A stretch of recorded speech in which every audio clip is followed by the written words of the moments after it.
Kita beralih ke informasi lain, Saudara. Kericuhan terjadi pasca sidang putusan perkara mantan Menteri Pertanian Syahrul Yassin Limpo di Pengadilan Tindak Pidana Korupsi Jakarta.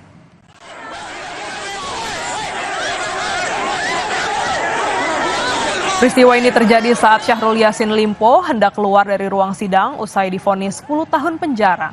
Para pendukung SYL yang hadir menghalangi wartawan yang hendak mewawancarai SYL. Akibatnya, para wartawan yang telah mengambil tempat di depan ruang sidang pun terdorong hingga aksi saling dorong tak bisa dihindarkan.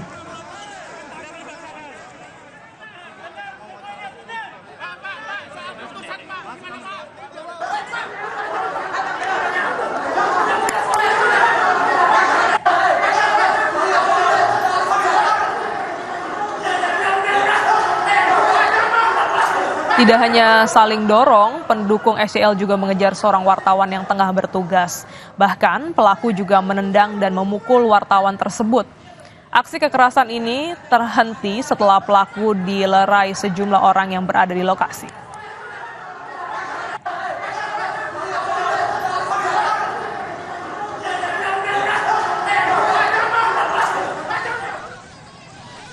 Akibat tindakan kekerasan yang dialami saat tugas peliputan, korban didampingi beberapa rekan jurnalis serta membawa sejumlah barang bukti melaporkan tindak kekerasan tersebut ke Mapolda Metro Jaya. Korban mengatakan peristiwa terjadi saat SYL hendak keluar usai sidang putusan. Namun, ormas pendukung SYL langsung mendorong awak media yang meliput sehingga terjadi kisruh yang berujung pemukulan dan perusakan alat.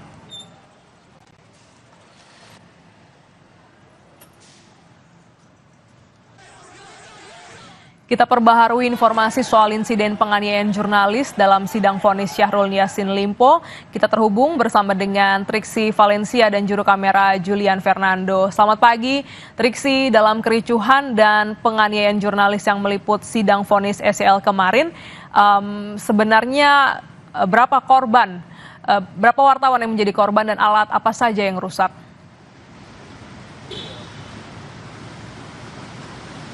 Iya, Glenis dan juga saudara, sangat disayangkan memang terjadi kekerasan maupun juga pemukulan terhadap wartawan yang sedang melakukan peliputan. Ada sejumlah wartawan yang kemudian menjadi korban dan salah satunya adalah kameramen Kompas TV. Tapi kalau misalnya kita melihat dari visual yang sudah diabadikan ataupun juga ditangkap di layar kamera maupun juga di telepon genggam para wartawan ataupun juga awak media yang sedang melakukan peliputan saat sidang vonis SYL Syahrul Yassin Limpo di PN Tipikor Jakarta Pusat, Glenis dan juga saudara, cukup banyak sekali karena memang adanya saling dorong-mendorong, berdesakan, kemudian juga ada pemukulan. Ini semuanya terekam di visual-visual di mana ada beberapa wartawan bukan hanya dari Kompas TV saja tapi dari televisi lain maupun juga dari awak media online yang merasakan bagaimana kekerasan ataupun juga pemukulan itu terjadi terhadap dirinya. Ada beberapa hal yang kemudian terlihat dari visual tersebut, bagaimana alat-alat yang rusak, ada dari kamera, kemudian juga ada tripod, kemudian juga ada barang-barang pribadi yang kemudian berserakan setelah terjadinya kericuhan ataupun juga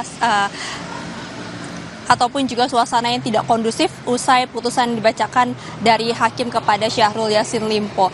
Tapi kalau misalnya kita melihat bagaimana juga dari pengamanan, memang dari kerusuhan yang terjadi maupun juga dari desak-desakan dan juga dorong-dorongan, nampaknya memang dari petugas pengamanan pun tidak bisa berbuat banyak dan juga saudara, karena memang dari sisi masanya yang juga tidak seimbang, kemudian juga terjadinya kericuhan tersebut ini tidak bisa ditangani oleh petugas, sehingga dari beberapa petugas pun juga ada yang mengalami maupun juga melakukan tindakan-tindakan yang akhirnya juga berdampak kepada pihak wartawan. Tentu ini sangat perlu dikritisi dan juga perlu dilihat lebih lanjut, Gladys, bagaimana kejadian seperti ini bukan pertama kalinya tapi sudah berulang kali terjadi pada saat wartawan melakukan peliputan baik di pengadilan negeri negeri maupun juga di lokasi-lokasi lainnya. Tadi seperti yang sudah saya sampaikan, ada beberapa alat peliputan yang kemudian rusak dan ini juga perlu dipertanggungjawabkan Glenis dan juga saudara,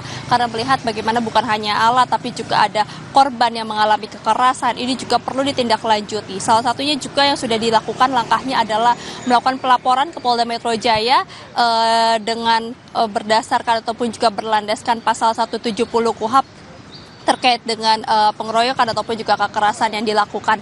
Jadi sampai saat ini memang sudah ada pelaporan yang masuk, Glenis, dan tentu ini harus dikawal bagaimana pihak kepolisian menindaklanjuti dan juga mempertanggungjawabkan terkait dengan pengamanan yang dilakukan bukan hanya di pengadilan negeri tapi juga di tempat-tempat lainnya yang memang sudah terlihat ataupun juga sudah dipantau adanya masa-masa ataupun juga simpatisan-simpatisan yang akan diduga ataupun juga dikhawatirkan ini dapat memicu situasi yang tidak kondusif, Glenis. Dan kalau misalnya kita melihat sedikit ke belakang terkait dengan persidangan sebelum vonis dari persidangan Syahrul Yassin Limpo, sebenarnya sudah ada beberapa simpatisan dari Syahrul Yassin Limpo yang memang datang dan beberapa kali pun melakukan penghalangan dalam peliputan. Seperti misalnya mereka berusaha untuk menutup-nutupi maupun juga mencegah dari Syahrul Yassin Limpo ini berbicara ataupun juga diambil gambarnya dan wawancarai oleh para wartawan. Nah, inilah yang sebenarnya juga perlu dilihat dari pihak pengamanan untuk bisa